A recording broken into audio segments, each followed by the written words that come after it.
এই ২৬ সালে বিশ্বকাপ ফুটবল আর হলো শিক্ষামন্ত্রী দুটোরই মাথা মোটা, মাথায় কিচ্ছু নাই। এসএসসি পরীক্ষায় এর ভিতরে এগুলা শুরু হয়েছে, এদের কোনো নিয়মকানুন নাই। আর এদিকে মেয়ে নাকি কখনো রোস্ট খায়নি। অনেক কিছুই রান্না করব, পাশেই থাকবেন সবাই। আসসালামু আলাইকুম, কেমন আছেন সবাই? আলহামদুলিল্লাহ আমি ভালো আছি। ভালো আর থাকতে পারতেছি কই, যেহেতু আমার ছেলে ওই এইচএসসি পরীক্ষা দিতেছে সবার সাথে। আমার ছেলে কেন, আমার ফ্যামিলির 4 জন দিতেছে।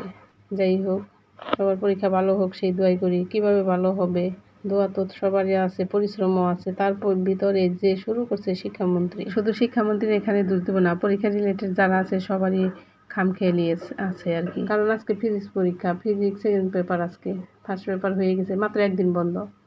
ফুল সিলেবাসের পরীক্ষা, ভাবা যায় পড়া কি রিভিশন করে শেষ করা যায়?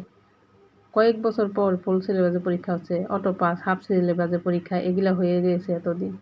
পোলাপান ঘুমিয়ে ঘুমিয়ে পরীক্ষা দিছে।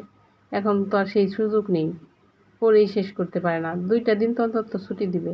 পোলাপান আন্দোলন করেও তো সেটা সমাধান করতে পারলো না। এরপর কি হয় দেখেন সামনে, বলা যায় না। পোলাপানের তো রক্ত গরম, গার্জেনরা বলে কি আর থামাইতে পারে? এদিকে দেখেন আমাদের মিরপুরের রাস্তার কি অবস্থা। এই বর্ষার সিজনে রাস্তা খনন করে বসে আছে, একটু বৃষ্টি হলে এমনিতেই পানি জমে যায়। সে পানি তো আরেকটা কারণ, ঢাকা শহর বন্যা হয়ে গেল। এই জন্যই তো যে কিছু কিছু স্কুল কলেজে পরীক্ষা দেওয়ার কেন্দ্রে অনেক অসুবিধা হয়েছে। তারপরে পরীক্ষা স্থগিত করে না, এই জন্যই তো ছেলেমেয়েরা কেঁপে গেছে। তারপর একটা প্রশ্ন, সেটা তো একজনে শুধু প্রশ্ন করে না, সেগুলা তো যাচাই বাছাই করে দেওয়া হয়। 2টা প্রশ্ন ভুল, ফিজিক্সে অঙ্ক 2টাই ভুল ভুল করা হয়েছে। সেগুলা পোলাপান ভাবতে ভাবতেই তো মাথা নষ্ট।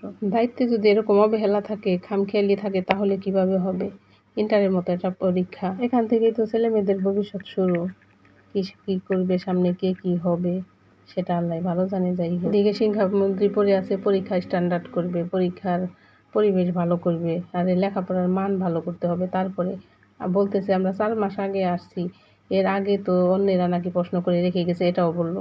তাহলে 4 মাস পরে এসে আপনারা কেন এত এত শক্ত হবেন, এত কড়া হবেন? তা তো চলে না। এতদিন নরমে থেকে হঠাৎ করে গরম হওয়া যাবে না তো, আস্তে আস্তে পরিবেশ সৃষ্টি করতে হবে, তৈরি করতে হবে। তারপর বলতেছে নকল হবে না, নকল করা চলবে না। আরে নকল ঢাকা শহরে পোলাপান কি আর নকল করে? নকল হয়তো গ্রাম পর্যায়ে একটু হতে পারে, কিন্তু নকলের দিন এখন আর নাই। এখন পোলাপান লেখাপড়া করেই বুঝে যায় স্কুল। যেহেতু আমি আমার সন্তানকে পড়ে, আমি জানি তারা কি পরিমাণ পরিশ্রম করে। নকলের দিন ছিল, সেটা অন্য আরেকদিন আলাপ করব। হয়তো তাদের সময় ছিল, আমাদের সময় ছিল। এবার আসি খেলার কথায়। বিশ্বকাপের মতো খেলা, সেটা আমাদের দেশের না হলেও বাংলাদেশে অনেক ফ্যান ফলোয়ার রয়েছে। আমরা হয়তো তেমন একটা দেখি না, ছেলেমেয়েরা তো দেখে। তারা তো দল সাপোর্ট করে, আবার দল হেরে গেলেও কষ্ট পায়। সে কষ্টতে মানুষ মারা পর্যন্ত যায়। আর এদেরও মনের অবস্থা খুব খারাপ থাকে।